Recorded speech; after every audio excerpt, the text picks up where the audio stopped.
Nakapatong lang siya. So, parang ganito. Ito, roller. Yan, ito, roller. Ito, roller support. Nakapatong to. So, roller lang. Pwede siyang gumalaw. Pwede siyang gumalaw.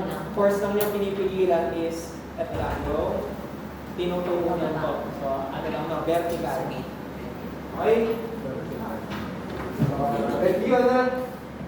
So, ang problem natin dito, class, para siyang, ano siya, parang bakal niya dito, no? Boomerang. Para siyang boomerang. Yan. Tapos, eto daw, yung point na to, naka-pin. Parang naka-desalver siyang ganyan.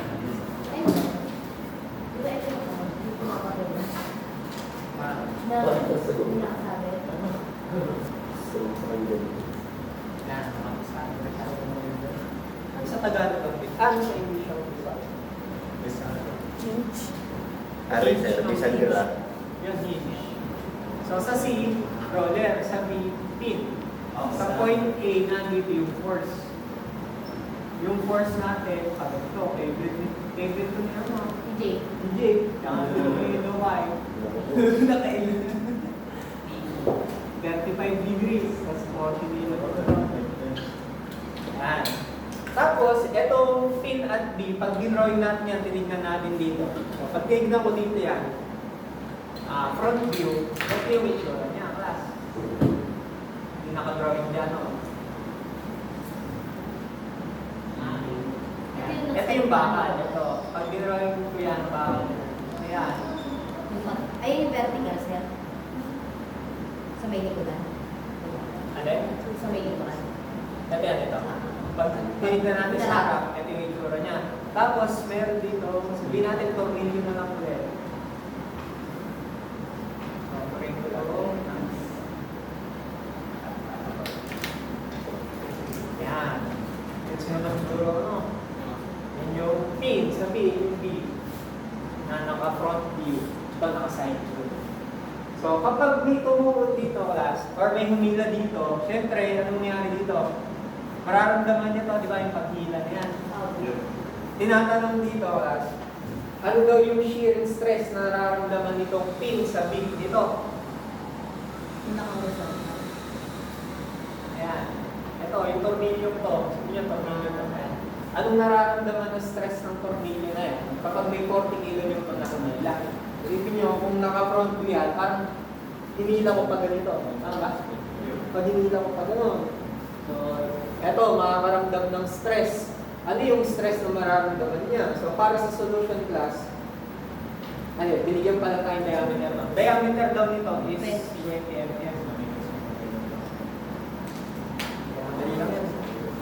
So, para sa solution from the FBD, mag-moment daw tayo sa C. So, eto dito. Para sa solution, gawin daw natin moment or summation moment at C equals 0. So, pwede kayong mag-summation moment at B dito. So, kahit alin yan. So, pag nag-moment kayo sa C class, ano yung mga i-equals sa letter C? Nani pa ba yan? Ano yung mga... Nani pa ba yan, class? Ito, yung 40 kilo newton, pag nag-moment yan sa C, diba, dito kayo ikot. Ito yung force mo. Anong ginagawa natin dati, class? Diba, kinokomponent natin. Ito, so kunin natin ito. Kulay red, palga. Ano to? 32.36. 40 ano to? Cosine. Cosine 35. 32.77. Yung isa pa. Kalma tayo, ha? 40 Sana na yung sagot. 35. Kulang pa pala na resistance. Ano nga? Just that. Step by step lang tayo. Ano tayo? Ito, 250. Tapos ito, 200.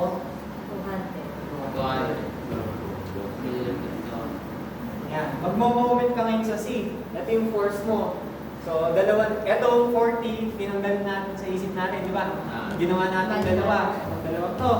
Pag itong 40 cos 35, nag-moment sa C, anong distance niya? Ano yung Moment R. 40 cosine 35.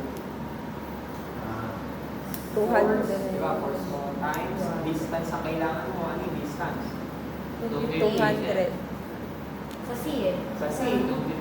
Pag eto ka, dito ang buo mo, ito yung force mo. Diba? Yan. Gano'ng malayo to? 200. 200.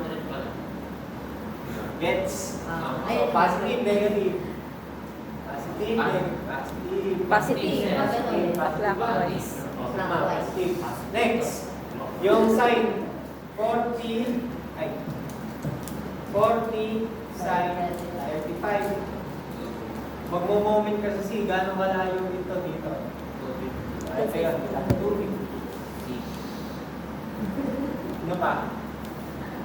Ano yan? Positive, negative? Positive. Positive. Sir.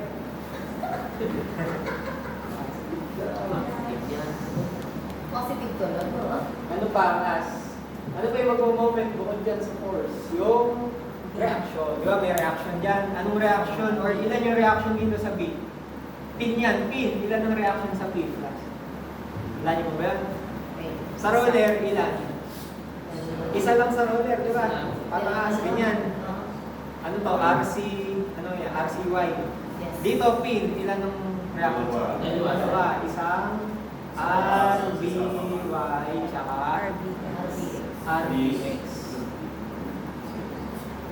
Yan. So, pag nag-moment ka sa C, eto, so nagamit mo na ng dalawa, etong dalawa na yun, no, mag-moment ka sa C. Etong RBX, pag nag-moment sa C, iikot ba yan? O mag-moment ba yan sa C? Hindi, no, kasi katapat niyan, walang distance, di ba? Katapat eh. Pero etong BY, mag-moment yan, no? So, ibig sabihin, meron pang isa. RBY times ilan? Gaano malayo ng RBY dito? 250. So, ang assume natin class yung RBY, pataas. Di ba? Dinrawing ko, pataas eh. Pag yan, umikot sa C, ano yan? Clockwise, counterclockwise? Clockwise. So, clockwise, positive. So, meron pa ba class? Bukod yan. Wala na. Equals 0. Okay. So, ngayon, class, anong masusunod natin dito? Yung RBY. RBY is equal to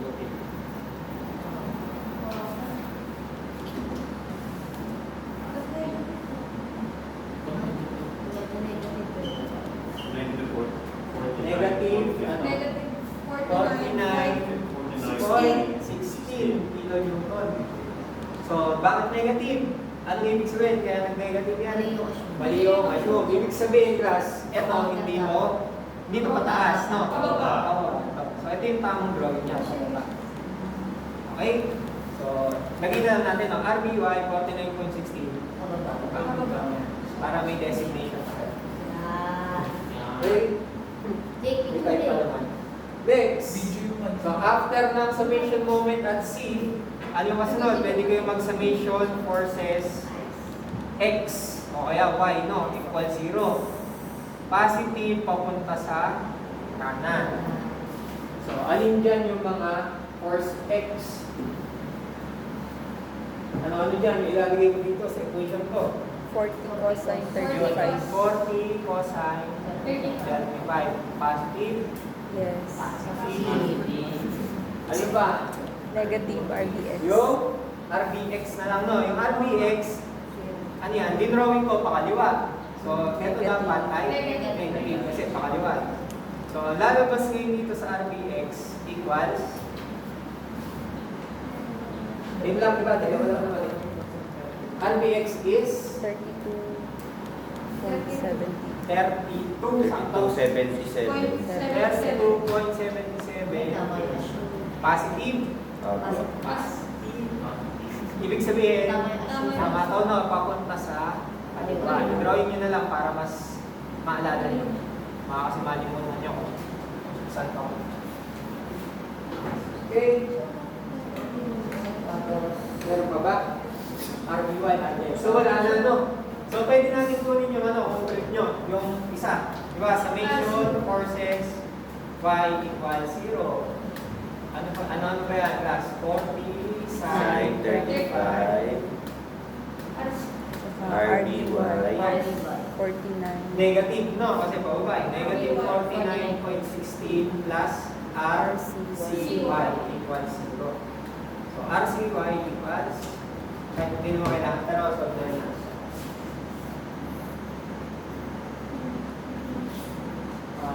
Positive. No, positive.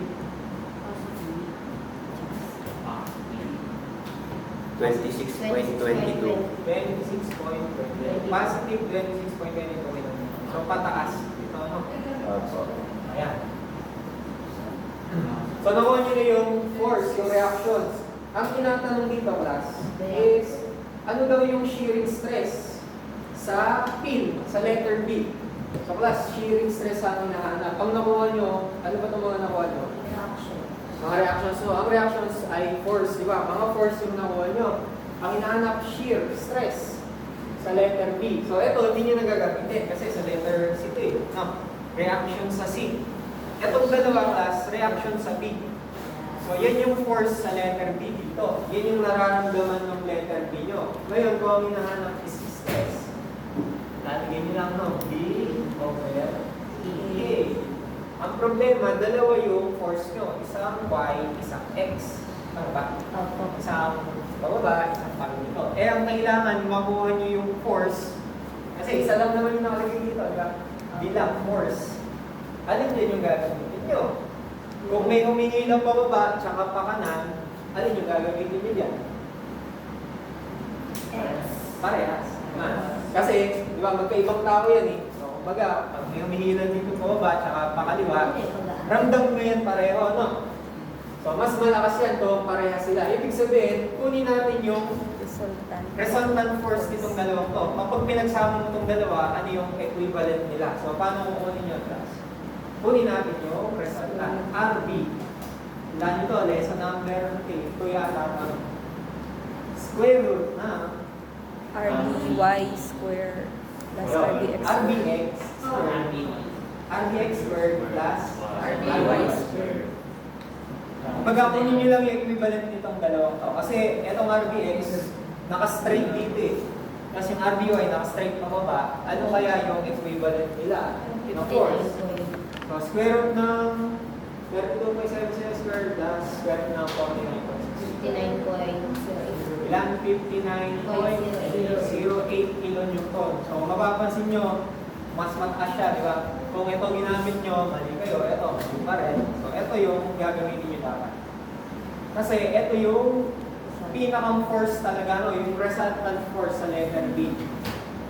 So, pag pinagsama nyo yung dalawa, ito yung lalabas. So, ibig sabihin, ito din gagamitin natin dito.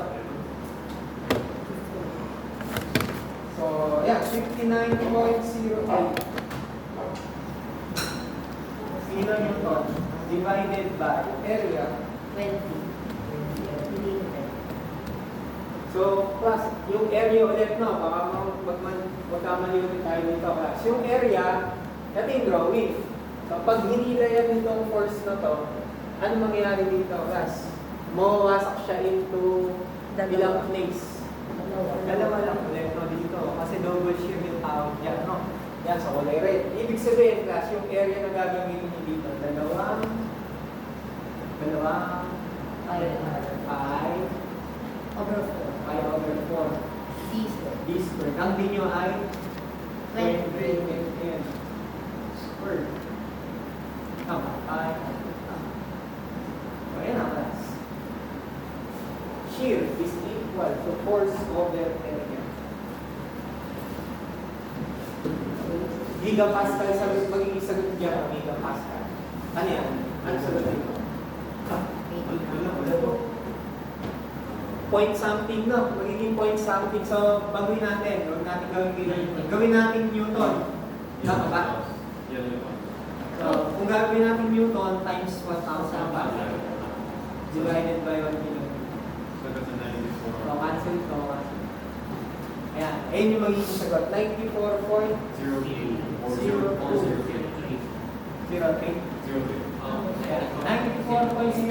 megapascal.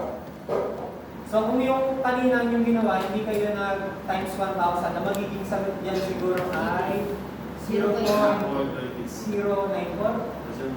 Opo, Ayan, 0.09. 0.094. Ano naman to? GPA, Giga Pascal naman.